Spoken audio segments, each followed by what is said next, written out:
18절 말씀입니다.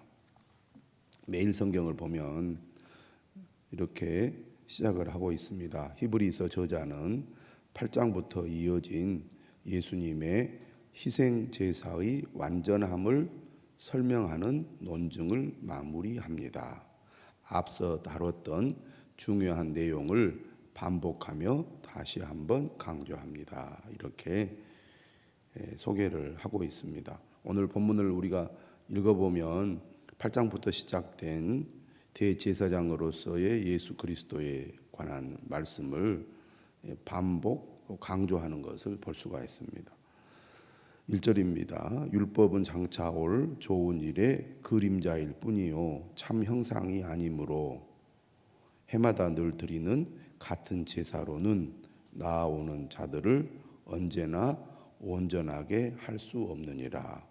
구약 율법의 성격과 그리고 한계에 대해서 말씀을 하고 있습니다. 율법은 그림자와 또 모형이지 실체가 아니라는 겁니다. 참 형상이 아니라는 거죠. 예수 그리스도께서 실체이시고 또 하나님의 궁극적인 목적이기 때문에 이제 더 이상 율법이 온전한 기능을 할 수 없다는 것을 말씀하고 있습니다. 구약 시대에 제사장을 통하여 드리는 희생 제사는 매년 반복해서 드려야 했습니다. 반복해서 드린다는 것은 완전하지 못하고 불완전하다는 것을 의미한다는 말씀이죠. 그렇기 때문에 언제나 온전하게 할 수 없다. 하지만 예수 그리스도를 통한 구원은 반복되지 않고 한 번에 이 모든 것들이 끝났기 때문에 온전한 제사고 온전한 구원이다. 그런 얘기입니다. 2절에 말하죠. 그렇지 아니하면 섬기는 자들이 단번에 정결하게 되어.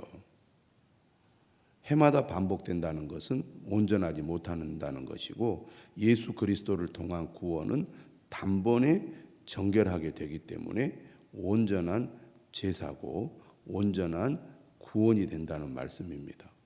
하지만 구약의 제사, 구약의 제사장들을 통한 희생 제사는 단번에 정결하게 되지 못했다는 얘기입니다.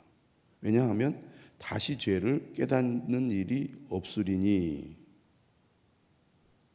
모든 죄가 다 해결되었다는 것은 다시 죄를 정결하게 하기 위한 제사가 필요 없어야 되는데 다시 반복해서 제사를 드려야 한다는 것은 죄 문제가 해결되지 않았기 때문에 다시 죄에 대해서 정결하게 하는 제사를 드려야 했다는 것을 의미합니다. 그렇기 때문에 어찌 제사 드리는 일을 그치지 아니하였으리요. 계속 반복해서 해마다 죄를 정결하게 하는 제사를 드려야 했다는 얘기입니다. 그러나 이 제사들에는 해마다 죄를 기억하게 하는 것이 있나니 이는 황소와 염소의 피가 능히 죄를 없이 하지 못함이라. 예수 그리스도의 십자가의 죽음으로 말미암아 우리는 과거의 죄, 현재의 죄, 미래의 죄를 다 사함을 받게 됩니다. 다시 말하면 우리의 죄 때문에 예수님께서 반복하여 죽으실 필요가 없다는 얘기입니다. 하지만 구약시대 제사장을 통하여 하나님께 드리는 희생 제사는 온전하지 못하기 때문에 해마다 다시 죄를 위한 희생 제사를 드려야 했다는 말씀이죠. 5절입니다. 그러므로 주께서 세상에 임하실 때에 이르시되, 지금 1절도 그렇고 5절도 그렇고 미래형으로 표현을 합니다. 과거의 시점에서, 다시 말하면 율법 시대에서 미래를 내다보며 하는 표현이라고 할 수 있겠고, 5절도 마찬가지입니다.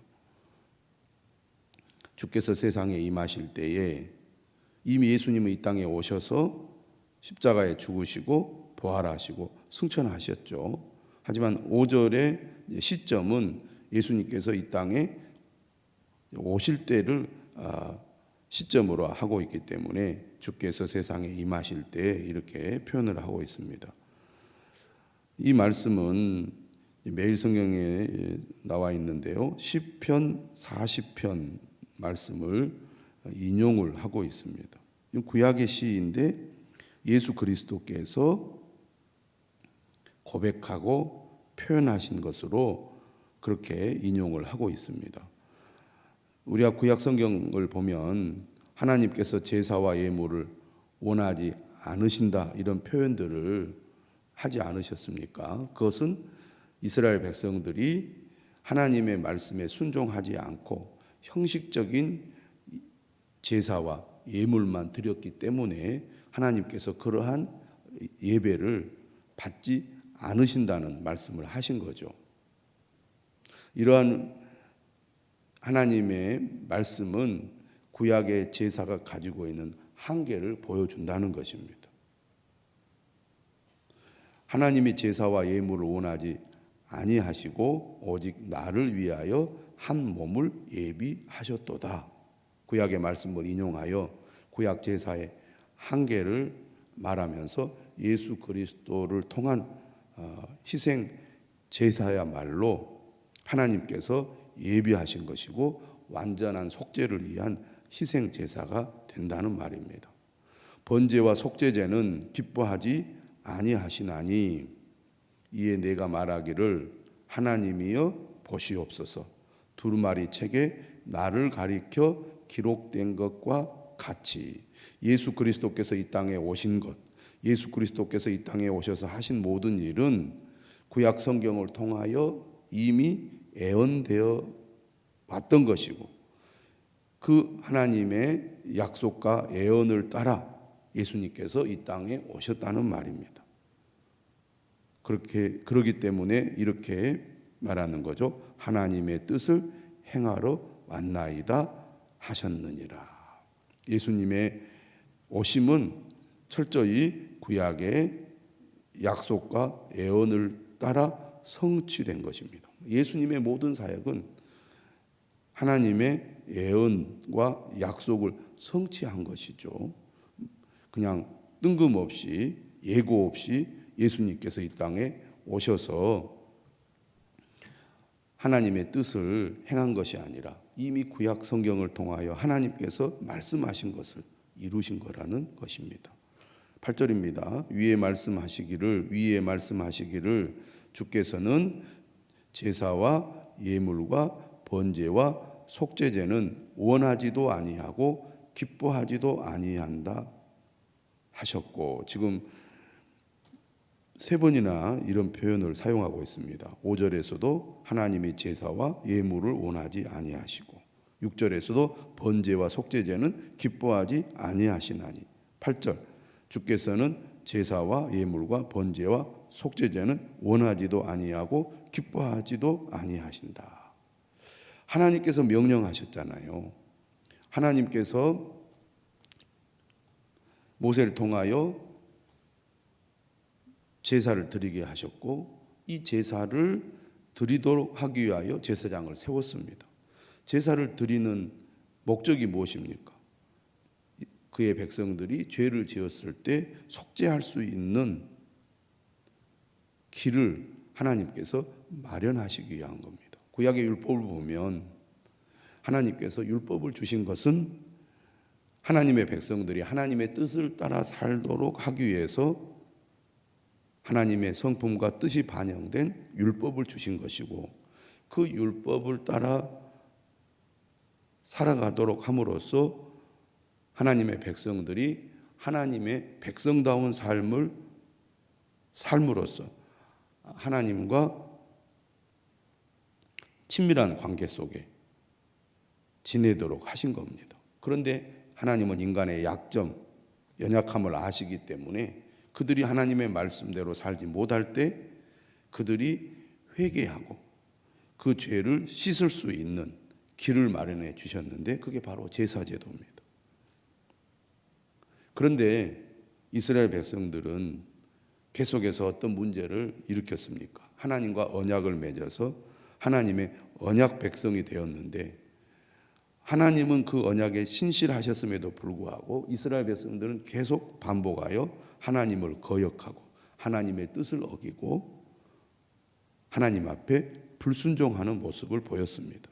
심지어는 제사를 드리면서도 그들의 제사가 매우 형식적이었다는 것입니다. 다시 말하면 진실한 마음이 없이 껍데기만 있는 거짓된 예배를 드릴 때가 많았다는 거죠. 다시 말하면 하나님께 진정으로 회개하지도 않고 감사하지도 않고 하나님의 뜻을 따라 살려고 하지 않으면서도 그들은 겉으로는 제사를 드리고 예물을 드리고 하나님께 예배를 드린 것이죠. 그렇기 때문에 하나님께서는 선지자들을 통하여 또 시편을 통하여 반복해서 말씀하신 겁니다. 너희들의 제사를 내가 받지 않겠다는 겁니다. 너희들의 제사가 역겹다는 것이죠. 이런 하나님의 말씀을 통하여 구약의 제사가 가지고 있는 한계를 하나님도 알고 계셨고 또 하나님의 말씀을 통하여 그의 백성들도 알고 있었다는 것입니다. 그렇기 때문에 하나님은 새 언약을 맺을 필요가 있으셨고 또 그것을 미리 구약 성경을 통해서 말씀하셨다는 거죠. 오늘 히브리서는 이처럼 구약의 말씀을 인용하여 구약 제사 제도의 한계를 언급할 뿐만 아니라 그렇기 때문에 새 언약, 예수 그리스도를 통한 새 언약은 반드시 필요하고 그것이야말로 완전한 하나님의 뜻이고 또 온전한 속죄가 된다는 것을 말하고 있는 겁니다. 9절 하반절이죠. 그 첫째 것을 폐하심은 둘째 것을 세우려 하심이라. 첫째 것은 옛 언약이라고 한다면 둘째 것은 새 언약을 가리키는 거죠. 대제사장을 통한 속죄 제사를 가리킨다고 한다면 둘째 것은 예수 그리스도를 통한 속죄 제사를 가리키는 겁니다. 이처럼 하나님의 뜻을 따라 지금 9절에 하나님의 뜻이라고 말하고 있잖아요. 하나님의 뜻을 따라 예수 그리스도의 몸을 단번에 들이심으로 말미암아 우리가 거룩함을 얻었노라. 우리가 8장 이하에서 단번에라는 표현을 반복해서 우리가 보고 있습니다. 구약의 제사는 해마다 드리는 불완전한 제사요, 불완전한 속죄지만 예수님은 단번에 자신을 희생 제물로 드림으로 온전한 속죄를 이루셨다는 것입니다. 제가 말씀드렸죠. 히브리서는 유대인 그리스도인들을 대상으로 기록한 책이라고. 유대인 그리스도인들이 어떤 이유에서 그랬는지 정확하게 알 수는 없지만 어떻든 다시 유대교로 돌아가려고 했습니다. 유대교로 돌아가려고 할 때 어떤 마음을 가졌겠습니까? 하나님께서 천사를 통하여 모세에게 주신 율법이야말로 하나님의 진정한 뜻이고 말씀이지 예수 그리스도는 우리에게 진정한 하나님의 구원의 말씀이 아니다. 온전하지 않다. 이것은 하나님의 계시가 아니다. 이런 생각들을 했던 것 같습니다. 왜냐하면 구약 성경은 이미 그때 완전히 완성되어 있는 상태고 신약 성경은 아직은 완성되어 있지 않은 상태입니다. 사도들을 통하여 예수 그리스도의 복음이 전해지던 시대잖아요. 그러니까 외적으로 볼 때는 기독교는 아직 신생 종교인 상태에서 왠지 불완전하게 보입니다. 온전하지 못하게. 반면에 구약은 오랜 역사를 통해서 이미 완성되었고 그 세력이나 그 조직이나 그 전통이 탄탄합니다. 그렇기 때문에 아마 더 불안했던 것 같아요. 특히 이제 본격적으로 로마의 박해가 시작되면서 주로 기독교가 박해를 받잖아요. 그리고 유대인들은 유대인들의 그 공동체나 사회로부터 이제 따돌림을 당하고 또 소외를 받기 때문에 일상적으로 살아가는데도 여러 가지 어려움을 많이 겪었습니다. 그러니까 혼란이 찾아올 수밖에 없겠죠. 신앙적으로도 그렇고 또 일상생활의 측면에서도 그렇고 그리고 또 로마 제국 아래서의 박해나 어려움도 그렇고 여러 가지 것들이 이 복합적으로 유대인 그리스도인들의 입지를 계속 불리하게 만들었고 마음을 흔들게 했을 것입니다. 이런 상황 속에서 예수 그리스도를 믿는 유대인 그리스도인들로 하여금 구약의 말씀을 통하여 예수 그리스도는 하나님께서 약속하시고 하나님께서 계획하셔서 이 땅에 보내신 메시아요, 또 예수 그리스도께서 이 땅에 와서 하신 일은 하나님의 뜻을 따라 하신 일이라는 것을 강조함으로써 그들이 다시 과거로 돌아가지 않고 기독교의 복음을 끝까지 붙들고 살도록 강력하게 촉구하고 권면하는 의미로 이 히브리서를 기록했다고 볼 수가 있습니다. 그래서 구약의 제사제도, 구약의 대제사장과 예수 그리스도를 비교함으로써 예수 그리스도가 얼마나 우월하고 탁월하신지, 그분이야말로 온전하고 완전한 구원자요, 또 우리를 위한 속죄 제사를 드리는 대제사장으로서 또 친히 속죄 제물이 되셔서 그가 드린 그 제사가 얼마나 완전한 제사인지를 말하고 있는 것입니다. 11절이죠. 제사장마다 매일 서서 섬기며 자주 같은 제사를 드리되 이 제사는 언제나 죄를 없게 하지 못하거니와. 구약 제사의 한계를 말하고 있죠. 12절 오직 그리스도는 죄를 위하여 한 영원한 제사를 드리시고 하나님 우편에 앉으사. 죄를 위하여 한 영원한 제사, 한 번의 제사가, 한 번의 제사로 모든 속죄를 이룸으로써 그 제사가 영원한 제사가 된 것입니다. 하나님 우편에 앉으셨다. 예수님이 십자가에 죽으시고 부활하셔서 승천하신 이후에 하나님 우편에 앉으셨다는 것은 무엇을 의미합니까?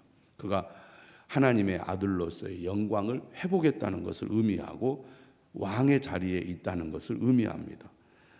우편에 앉으셨다는 것은 이제 예수님께서 이 땅에 오셔서 십자가의 사역을 통하여 이루신 이 지상 사역을 하나님께서, 아니 예수 그리스도께서 온전히 성취했다는 것을 의미합니다.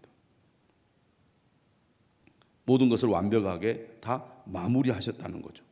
그렇기 때문에 예수님께서 하나님 우편에 앉으셨다는 것입니다. 그 후에 자기 원수들을 자기 발등상이 되게 하실 때까지 기다리시나니.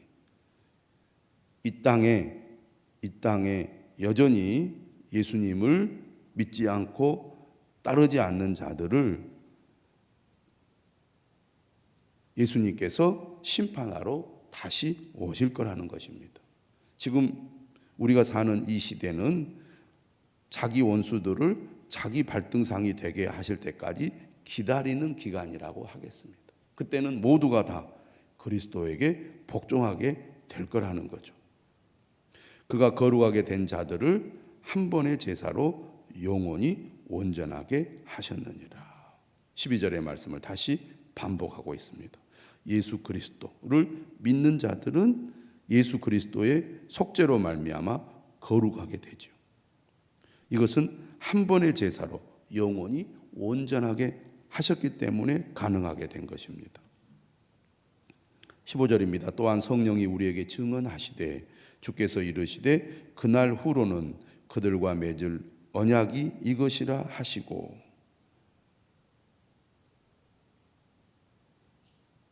내 법을 그들의 마음에 두고 그들의 생각에 기록하리라 하신 후에, 8장에 나온 말씀이 다시 반복되고 있습니다. 새 언약은 성령을 통하여 돌에 새긴 것이 아니라 예수 그리스도를 믿는 성도들의 마음에 새긴다는 것입니다. 진정한 믿음은 우리가 지식으로 알고 그것을 행동으로 실천하는 것으로 머무르지 않고 내면에 믿고 확신함으로 마음으로부터 우러나와 하나님의 말씀을 따르고 실천하게 된다는 것입니다. 오늘 이러한 믿음은 성령을 통하여 우리가 갖게 되고 누리게 되는 것이죠. 17절입니다. 또 그들의 죄와 그들의 불법을 내가 다시 기억하지 아니하리라 하셨으니, 예수 그리스도를 통한 속죄는 완전한 속죄요 영원한 속죄이기 때문입니다. 우리가 하나님 앞에 의롭다고 인정을 받을 수 있는 것은 예수 그리스도가 우리 죄를 대신하여 죽으심으로 완전한 속죄를 이루셨기 때문에 예수 그리스도로 말미암아 하나님께서는 우리의 죄와 우리의 불법을 다시 기억하지 않는 것입니다.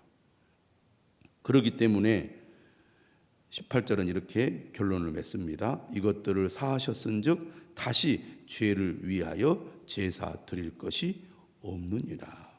예수님이 다시 죽으실 필요가 없게 된 것입니다. 우리는 예수 그리스도로 말미암아 희생 제사를 드릴 필요가 없어진 거죠. 예수님께서 단 한 번에 완전한 속죄를 이루시고 한 영원한 제사를 드리셨기 때문입니다. 예수 그리스도를 통하여 우리가 누리는 은혜입니다. 예수 그리스도께서 우리를 위해서 십자가에 죽으신 것이 이처럼 완전하고 영원한 속죄를 이루셨기 때문입니다. 이 은혜를 우리가 받아서 오늘 예수 그리스도 안에 거하는 삶을 살게 된 것입니다. 예수 그리스도를 믿는 믿음 굳게 가지고 그분과 함께 동행하는 저와 여러분들이 되시기를 주님의 이름으로 축원합니다.